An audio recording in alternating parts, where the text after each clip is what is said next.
Mumbai, and she's worked a lot on confocal microscopy, and area of interest has been dry eye and refractive surgery. Dr. Ritika. Um, Good afternoon. Thank you for this opportunity. So I'll be talking about the trials and tribulations in dry eye management.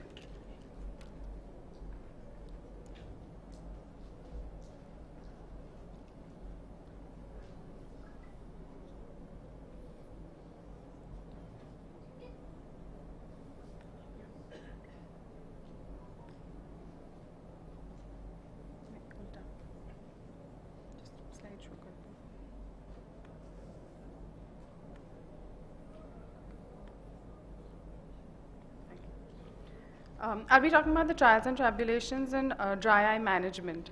So what are the mistakes that we're making in treating dry eye? Currently, we're treating the patients with a lot of drugs, but we don't exactly know where these drugs are acting or how the patients are improving or what are the drugs the patients actually need.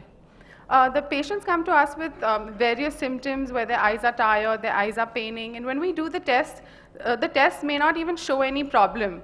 But so what is the cause of this disproportionate pain in dry eye patients, and why do they have it in the first place? To know this, we have a number of tests like the vital stains, the Schirmer's, the tear breakup, meibography, tear osmolarity, but they're still not telling us how to give the patient relief. We even have advanced tests like the confocal microscopy, but it's not available to everyone, and it still doesn't tell us what causes it. It just tells us what is happening. It tells us after the disease has already occurred. What we need to know is what is causing it. We need to know what molecule is exactly causing this dry eye so we can actually treat it. Currently, we're just empirically treating the patients. It's like treating diabetic patients with insulin without a real glucometer. So we don't know how to manage these patients appropriately. We know from Dew's classification that there is a neurosensory abnormality which also plays a role in dry eye. So there is a subset of patients who have pain without any stain. But what is the pathomechanism of this pain is still not clearly understood. So when we go to treat these patients, broadly we know that if the pro-inflammatory factors are raised, we treat with steroids or cyclosporin drops. If the goblet cell density is decreased, we treat with mucin secretagogues. If the nociceptive factors are increased, we treat with anti-inflammatory agents. And similarly, if the corneal epithelial function is less, we treat with lubricants or osmoprotective agents. But is this enough? This is still not enough. What we need to do is twerk the treatment and give personalized treatment. So the need of the hour is bespoke dry eye treatment, which specifically treats the signs and symptoms of each patient. And for this, we need additional evaluations to give this kind of treatment to the patients. What we are aiming towards is a 3-layered personalized treatment where we treat the local, systemic, as well as the occupational and the environmental causes which are driving the dry eye and thus giving symptom relief to patients. So to understand the biological basis of pain and discomfort associated with dry eye, it is important that the clinical findings and the molecular findings actually coincide with each other. Now, in most of our cases, when a dry eye patient comes to the clinic, we know that they have a reduced T-BUT, maybe a decreased Schirmer's, increase in ocular surface discomfort, and corneal dendritic cells are also increased. So when this is the picture that is seen, more often than not, there will be increase in MMP9, VEGF, decrease in VEGF-A and vitamin D. But what is happening in each patient, we still do not know. So we start the patient on anti-inflammatory agents or cyclosporin. So when we do this, in some patients, the cyclosporin may not work. And why is this the case? This is because the mistake we are making is that we assume that all patients of dry eye always have an elevated IL-2, but this may not always be the case. It is only elevated in a subset of dry eye patients like aqueous deficient dry eye patients. So if we give this to patients, it may not always work. We have even published data in which dry eye patients may actually have a decrease in the IL-2. And if we are treating these patients with cyclosporin, they're not going to get the symptom relief. Similarly, there are newer drugs available in the market, not currently available in India, but it is available in the US, which is lifitegrast. And even doctors complain in the US that this drug is not working like it should. But that is because this drug acts in the binding of ICAM. And if there is less ICAM in the first place, this drug is not going to act. So we need to know what is going on in the eye so that we can actually treat it with the appropriate drug. So what are the other targeted options in the management of dry eye disease?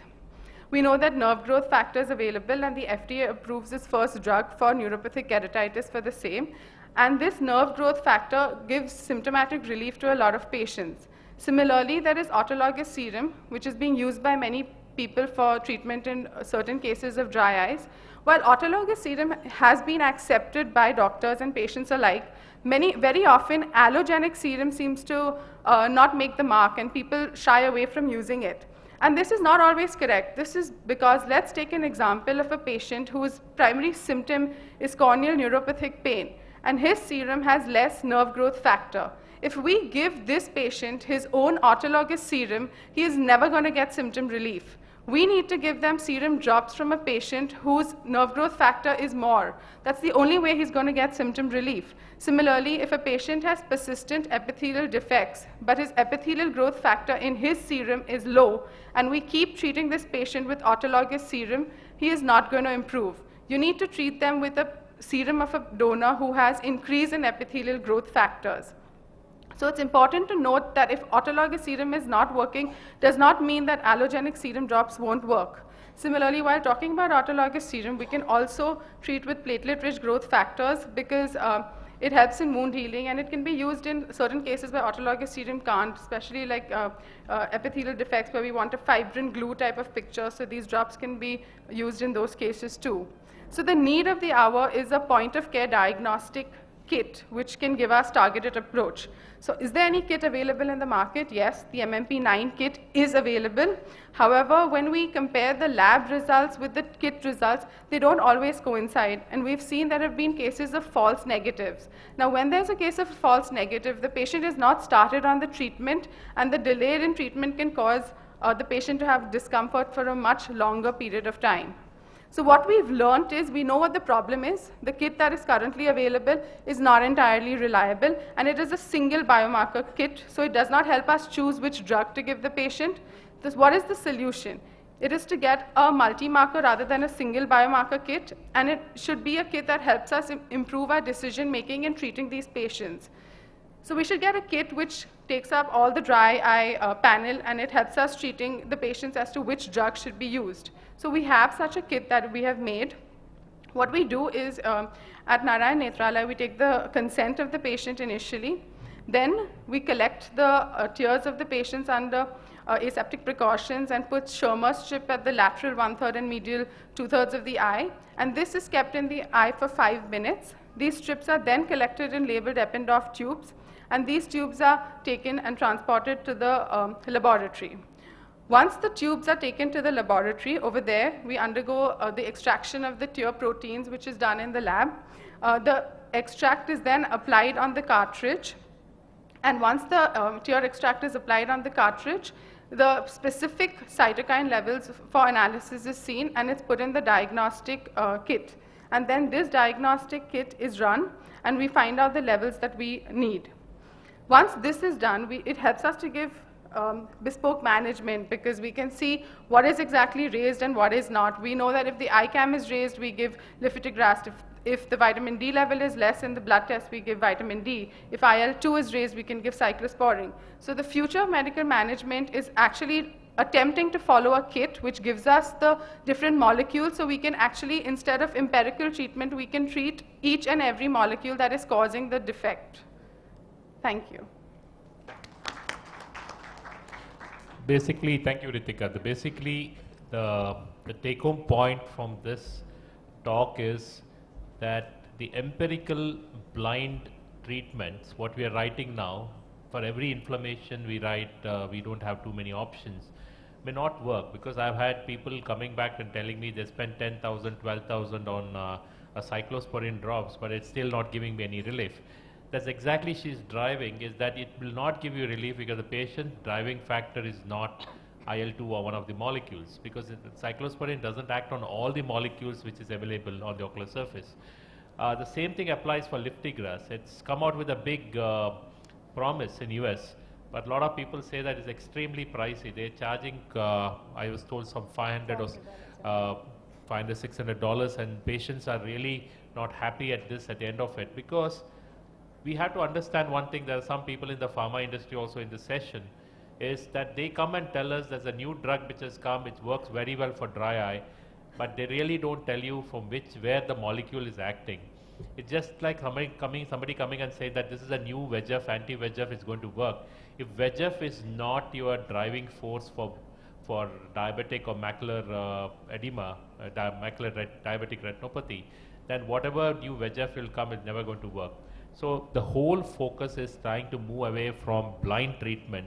It looks very futuristic, but I'm sure when glucometer was introduced, I think diabetic management also looked very futuristic. But once we introduced, then diabetes has become you can manage diabetes in your nobody needs to go to the lab to give that blood report. The machine she showed, this year we want to commercialize it hopefully, and that machine can be in your clinic, and where you can take the tears and just put your Schirmer strip, and that should tell you within half an hour what the patient has, something like your lab reports. So that's going to be the future. Thank you, Ritika, and thank